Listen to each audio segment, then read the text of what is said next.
2019, a couple living near one of America's newest national parks started noticing odd things on their property, things that simply had no rational explanation.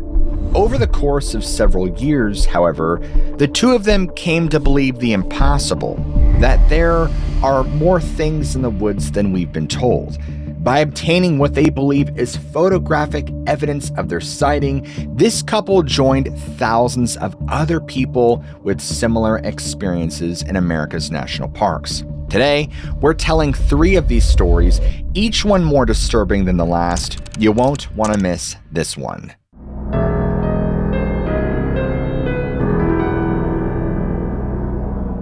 Since the creation of the first national park in 1872, the United States of America has consistently been preserving more and more wilderness each year. While this is great for conserving the country's natural beauty, many people have noticed something else. These spaces seem to be hotbeds for strange occurrences that some people would describe as supernatural. One of the most recent additions to the Park Service is New River Gorge National Park and Preserve, located in the Appalachians of southern West Virginia. This park encompasses nearly 300 square miles of dense forests, mountains, and waterways, including some of the best whitewater rafting in America. The area has officially been a national park since late 2020, but shortly before the park was created, some local residents started experiencing things that they just couldn't explain. You see, Billy and Sheena Humphrey live in Fayette County in the town of Denise, only a stone's throw away from the New River Gorge National Park. And in October of 2019, Billy, a veteran U.S. Marine, coal miner, and avid hunter, was noticing some odd activity near the hunting blind on his property. Billy would often put out bait to attract wildlife. In years past, it always took a while for the bait to be taken. But this fall, the bait seemed to vanish almost instantly. Billy said everything was gone within hours, all of it. It was something he had never experienced, so Billy did what any of us would do. He set out trying to figure out exactly what was happening. He didn't expect anything exotic. As someone who spends a lot of time outdoors, Billy fully expected his bait to be taken by some raccoons or a bear. As it turns out, it wasn't either of those. But let's not get too ahead of ourselves. To catch the thief red-handed, Billy set up a light 9 feet off the ground pointed at the bait and settled in to spend several hours in his hunting blind waiting for the culprit.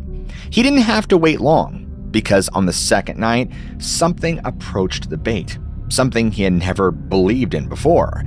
Billy says that he noticed something weird right off the bat. The woods seemed far too calm that night. From the safety of his blind, he sent Sheena a text message. "Something is eerie up here, there ain't nothing moving." And then, just a little while later, the silence was broken by the sound of something carefully picking its way through the leaves. Billy heard whatever it was move through the forest behind him until it was right behind the blind, to his left. He never dared to look in its direction. And now, Billy sends Sheena another text. There's something heavy moving behind the blind. Only a few heartbeats later, whatever it was moves from his left to his right, then passes in front of the blind. You see, Billy was hoping that the light set up on the bait would give him a good look at what was taking it. In spite of this precaution, all he could make out was a silhouette. Billy even said, "I thought it was a bear because it was tall enough that it cast a shadow when it passed in front of the light, but the light was 9 feet up, so whatever it was big." After taking the bait, the figure retreated back into the forest, but the next night, Billy was back out there again, and the exact same thing happened. Now, the reason this thing was able to stay so securely hidden wasn't just because it wasn't a normal animal. It had one huge advantage that most people don't have: Surfshark. Surfshark is a VPN that allows you to keep your online identity safe by encrypting the information sent by your device and protecting your data. This explains how this thing could sneak up on Bobby so well. I mean, since Surfshark allows you to change your location to anywhere with one click, there's no way he had any idea where this thing could have been. Unfortunately for Bobby, Surfshark has over 3,200 servers in 100 countries. So even if he scoured the globe in search of this mysterious animal, he wouldn't find anything. Not only was this animal hidden, but they could bypass censorship wherever they go. At least anywhere with geo restrictions, blocked websites, or just plain eyesight. Because Bobby can't see it. Fortunately for this animal, it had been using Bobby's Wi-Fi for quite some time, which normally would have allowed Bobby to see who this was. However, because it was hiding behind a VPN, its information remained protected. Bobby even tried his best to set up phishing attempts so he could see who was accessing his Wi-Fi, but Surfshark's clean web feature blocks ads, trackers, malware, and any silly attempts at identification. Even better, Surfshark does not monitor, track, or store what you do online. That means no activity logs or helping Bobby locate this mysterious creature. Look, if you're trying to stay hidden here like our furry friend, masking your IP address is essential these days to being online. And Surfshark allows it so your city, country, and download history are not linked to your identity. Surfshark even offers a 30-day money-back guarantee, so there's no risk in trying it out. If you're large and hairy and want to stay hidden from public, or if you just value your online identity, click the link in the description below and enter the code LURKS to get an extra 4 months for free. And Billy still didn't get a good look. By the time the third day rolled around, Billy was out of bait. Despite the setback, he was still eager to share his experience with his wife. So he and Sheena went out to the hunting blind again, this time around 4 in the afternoon, in the hope that the culprit might put in early appearance in broad daylight. According to Billy, the couple was only there for about 15 minutes before the figure appeared again, this time in the light of day. But it wasn't Billy who saw it first. It was Sheena. When she spotted it, she calmly announced, "There it is." "There who is?" Billy would reply. And Sheena knew exactly what she was seeing. I mean, she'd heard the stories from her grandmother and had even seen them on 2 occasions in the past. She said, "Bigfoot." When he saw what she was looking at, Billy fished out his cell phone and snapped this picture. While it isn't especially convincing, it does seem to show something peeking out between 2 trees. Billy couldn't believe it, as he later told reporters for the West Virginia Explorer in December of 2021. "I didn't believe in Bigfoot. I 100% didn't believe in it, and I said that people who claimed they saw it were crazy. I hate it because I made fun of people like that, who claim to see these things. It was massive and about 8.5 feet tall, I guess. The thing was huge. It had a cone head, and it was tan under the eyes and had a barrel chest. The original photo of Bigfoot you see in the Patterson-Gimlin film, that's what it looked like. It didn't look like some of the other photos you see." According to the Humphreys, the creature remained in place a moment or two, then turned around and left back through a laurel thicket, releasing a long whoop as it did so. Billy compared the sound to a bear's death moan. Over the coming months, the Bigfoot would continue to make its presence known on Billy and Sheena's property. After not visiting the hunting blind for a while, Billy found it completely torn to shreds, but not like a bear would have done. This wasn't like an animal looking for food. This was what an animal would do if it was curious or very angry. Since their shared sighting in 2019, the two have lost 44 of their chickens. All of the fowl disappeared without a trace. No blood or feathers were left behind, like you'd expect from a predator attack. In fact, it was almost as if someone, or something, simply picked up the birds with a pair of hands. Today, Billy believes in Bigfoot. He'll even invite people to his property, to where he first saw it, in case it puts an appearance in again. But like so many of these mysteries, no one seems to be able to accurately predict exactly when it will strike again. Our next story takes place in an area surrounded by protected land. Northern California's McCloud River snakes its way through several national forests, including the Shasta Trinity National Forest. It was here that sometime around 2015, an outdoorsman named David got more than he bargained for. Although an active fisherman, David was relatively new to fly fishing specifically, having just learned how to do it a few years earlier. But even in that short amount of time, he had already found some favorite fishing holes. One of them was a series of slow rapids, almost like pools, where Claiborne Creek meets the McCloud River. Now, when David tells his story, he makes one thing clear. Before the day in question, he had never really encountered anything strange in the woods. But all that was about to change. David parked his car and hiked about 100 yards upstream, a total of 250 yards from his car. It was the perfect setting. The weather was warm and partly cloudy, and he planned to spend all day fishing where the creek wound its way between the heavily forested hills and mountainsides. Everything went smoothly at first. David caught and released 3 fish, and now he is just having the time of his life, fishing, having a few snacks, even cracking a beer every now and then. Not too many, just enough to help him really enjoy the time he's spending outdoors. He couldn't have asked for a better day. The entire time, things were relatively quiet. Even the creek here at the calmer point made very little noise. That was when David first heard it. A whining cry coming through the trees, and David's first reaction was that it was a coyote. He listened for a while, and the whimpering eventually stopped. In fact, it was like the entire forest came back to life. The birds started singing again, and everything returned to normal. But after another hour passed, everything had returned to silence yet again, just like when he heard the coyotes, or what he thought were coyotes. And that was when the weird sounds began coming from the woods once more. But it was different this time. David himself said this. Well, it started with a whoop sound. I looked over my shoulder, and again, from the right and up the hill, I heard another whoop. This time, the sound was louder, and I could tell it was directed at me. I don't know why it did, but it just seemed like it. Now, David did his best to peer into the forest, but the vegetation was so thick, combined with the partly cloudy day, he couldn't see anything beyond a few feet inside. So David puts down his fishing pole, takes a few steps to his right in the direction of the last whoop, and now he's looking as hard as he can into the trees, trying to get some sense of how much danger he's in. David sees something, but can't tell what. Mostly, he just catches some movement. And remember, he's been outdoors a lot and doesn't spook easily. He thinks maybe it's an elk or deer. It might even be a small black bear, but he can't really tell. A few more moments pass. David feels like he's safe again, and so he picks up his pole to keep fishing.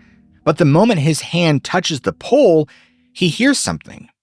It isn't a whine, and it isn't a whoop. No, this time it sounds much more sinister. It's a grunt. So David's mind starts racing because he isn't sure what could make a sound like this. It could still be a deer or an elk, but now David's thinking bear, maybe even mountain lion, and that's a whole different ballgame. Because whatever is making these noises seems to be watching him. It's directing these noises at him. The idea chills David. He feels the hair on his neck stand straight up, and alongside that, he feels disappointment because he knows that even if it's nothing, it's time to go. His picture-perfect fly fishing day is being cut short. So he starts packing up, and he's done after about 10 minutes, and now he's about to haul everything back to his car when he hears the grunt again. David starts doing the math. Remember, he's about 250 yards from safety, 100 yards upstream, 100 more yards to the river, then 50 yards to his car. And now, he's trapped with something by the river.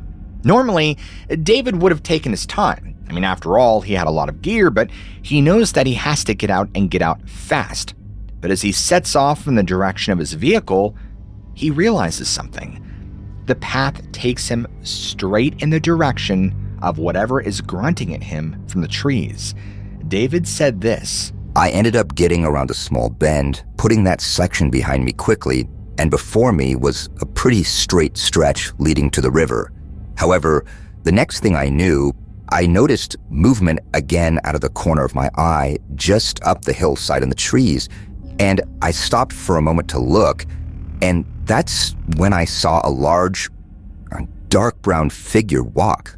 I mean, bipedal walking, from one large tree to behind some others and a rocky outcrop. My heart almost exploded. This was not a person. That was some kind of giant animal, monster, whatever, walking and literally paralleling me.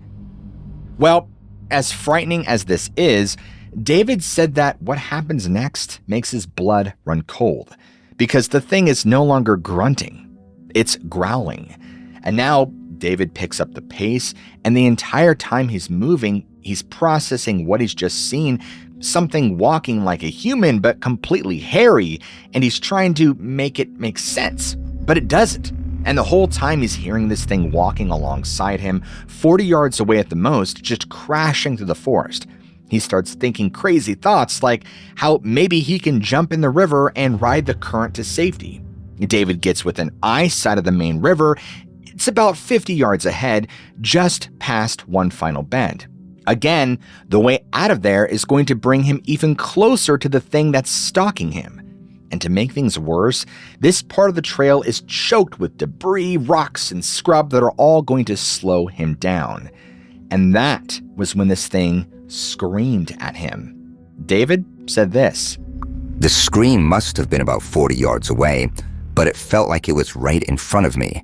I felt the vibrations move through me so hard, so violently that I almost tripped and fell. I kept my footing though, barely. I stopped, caught my breath, and looked back up towards the trees. Once again, the figure ran with great speed from one tree to another. It also looked as though it was coming closer to me, like it was gonna cut me off before the river. I started moving even faster, and before I knew it, I noticed movement not 20 yards away. I stopped in my tracks, and so did it.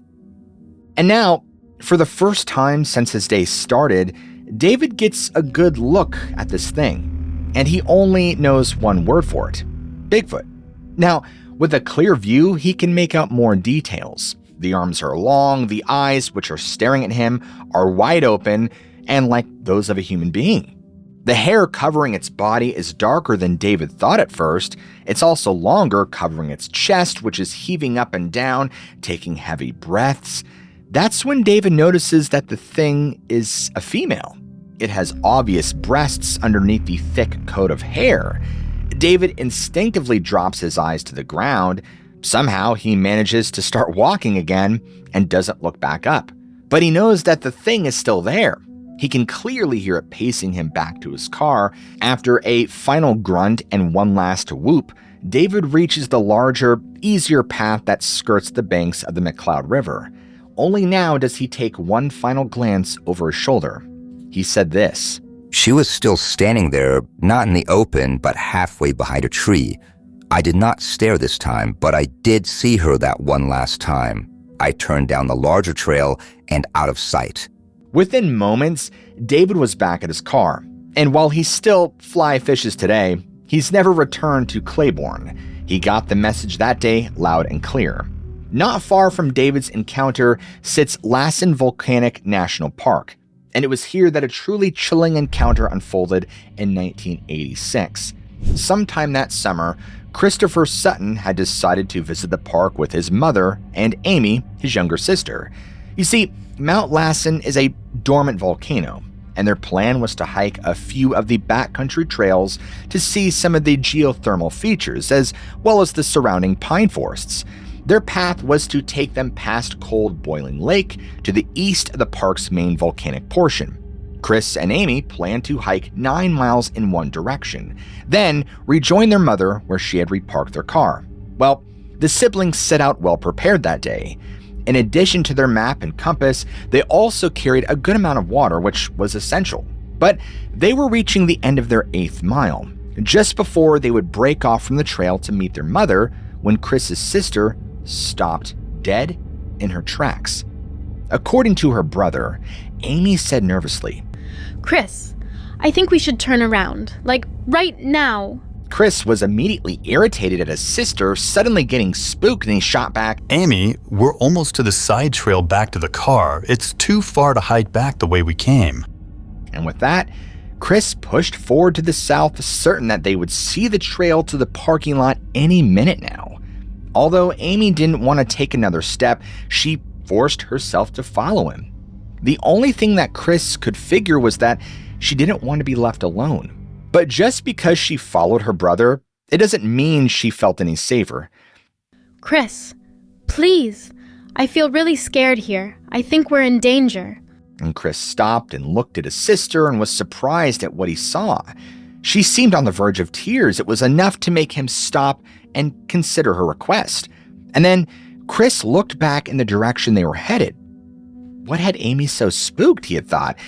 So he started sniffing the air, thinking maybe there was wildlife. He didn't notice anything out of the ordinary. I don't smell any smoke, nor do I see any. Let's get going on the side trail. As Chris stepped off in the direction of their mother in the car, though, he noticed something odd. He said this, "When we got to the trailhead, what struck me immediately was the fact that the side trail, despite having a sign and being prominently marked on the map, was barely visible through the grass and rocks. It's not a particularly steep route down, but had to be delineated by several additional cairns of rocks as it descended the slope to the west. It gave me the impression that hikers avoided this particular trail for some reason, despite its convenient access to a decent parking area only a mile away, the one where we had to ask our mother to wait for us." Chris said that the condition of the side trail was a stark contrast to the well-defined path that they had been on so far. Why was the side trail in such a sad state, and why did they seem like the only people to use it in ages? Chris looked back to the main path, and there, plenty of footprints could be seen in the dirt. Here on this smaller branch of hike, nothing. No one had taken this route anytime recently. But still, there didn't seem to be any reason to be afraid. There was still no smell of smoke, and besides, if this path was truly hazardous, Chris figured that a park ranger would have come by a long time ago to block it off. He wasn't about to let his sister spook him. This time, however, Amy could not be convinced to go forward. "No, I'm not going down there. If you don't come with me right now, I'll leave you behind and go back by myself." Well, by now, Chris was taken aback. He had never seen his sister like this. She seemed almost hysterical. So Chris did the only thing he could do. He prayed. He prayed for wisdom to try and understand what Amy was so afraid of. Well, Chris received an answer to his prayer. Something in the back of his mind whispered 3 words: stop and listen. When he sensed that this was what he needed to do, Chris told Amy that he'd backtrack with her all 8 miles under one condition. She needed to wait with him for a moment or two so he could try and get a sense of what was bothering her. So Amy agreed. The two of them stood there on the verge of the side trail, just listening to the sounds of the forest. Only there was a problem. There were no sounds at all. Up until now, the woods had been filled with understated sounds of life. Now, there was none of that. Just absolute, total, dead silence. Chris said that there wasn't any wind in the trees. There wasn't any bird song. There were no squirrels shuffling through the underbrush, no bugs chirping and scuttling or buzzing around their faces. He described the sensation as oppressively dreadful. Nothing but the sounds of Amy and me breathing and my own heartbeat. According to Chris, this was the only hint of anything out of the ordinary. Nothing looked out of place. The two of them stood there, sweat trickling down their backs, seeping out of them as if they stood in the sunlight with no wind to cool them. Behind them sat the main path, cutting through a cheerful clearing lit by the sunshine. Ahead, the sharp drop of the side trail. That was when Chris started noticing his own reaction to his surroundings. On either side of his head, back towards the ears, his muscles began to tense in an odd way. A shiver ran through his body despite the warmth of the day, and one by one the hairs on the back of his neck stood straight up. At last, Chris had picked up on what Amy had detected only moments ago. It was, in his own words, a deep sense of profound wrongness. And a thought occurred to him. Everything was gone because it was scared, just like them. But what could have possibly scared insects? Chris and Amy stood there for another 30 seconds just waiting for something to happen. And finally, folks, it did. Chris said this. We heard the startling loud crunching and snapping sound of a large limb breaking off a tree, followed by a large crash as it hit the ground from in front of us in that stand of trees about 200 meters away to our south. This was followed by another loud crash of a second broken off large limb falling in the same location as the first. I thought I could see the top of one of the 50-foot tall trees in the dense stand start swaying from side to side in the dead calm air, but hastily tore my eyes away and sought out Amy's then wide-eyed panicky face, as I realized I did not want to see whatever it was that could petrify every bird and insect into absolute silence around us. This was enough to convince Chris that Amy was right. No matter how much more time it would add to their hike, the only sensible thing to do was to turn around and head back the 8 miles it had taken them to get there. Something was waiting for them down this side trail, something capable of ripping limbs off a full-sized tree. As the first limb came crashing down, Chris experienced something that he was never able to explain. He said that even though they were both sweating, it felt almost like the temperature dropped 30 degrees in an instant. To this day, he's not sure whether or not there was actually a temperature change or it was just the feeling of the adrenaline crashing through his system. Either way, it was accompanied by a clear message. Get out of here now. Chris said that this icy sensation stayed with him the entire time they headed back down the trail. He and Amy were careful not to run for fear that if it was a predator chasing them, they would only entice it to pursue them. Despite looking over his shoulder numerous times, Chris never saw what was behind them, but could never shake the sense that it was indeed back there, lurking, waiting for them to make a mistake. After a mile of walking briskly back to where they came from, Chris felt the oppressive sensation lift. On an instinctual level, he knew that they were safe. He and Amy stopped to drink their water. As they did so, Chris noticed how all the sounds of the forest had returned, right down to the insects that buzzed around their ears. Never before in his life had Chris been happier to see mosquitoes.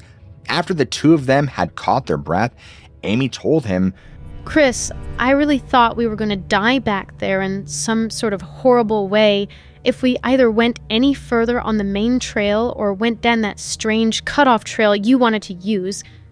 Thank you for turning around and coming back this way. I meant when I said, if you didn't come, I was really going to leave you behind. Please forgive me, but I've never been this scared before in my whole life. Chris could only nod. He knew exactly what she was saying. He just replied to her, I know, Amy. I understand. Sorry I didn't believe you at first. Did you hear the falling treelings back there? And notice the fact you couldn't hear any bugs or birds? And Amy's eyes followed Chris's finger as it pointed back down the trail. And she said, Yes, and I don't want to talk about it anymore. Let's just keep walking and get back to Mom, okay? Chris agreed, and the two of them set out for safety. It was exhausting.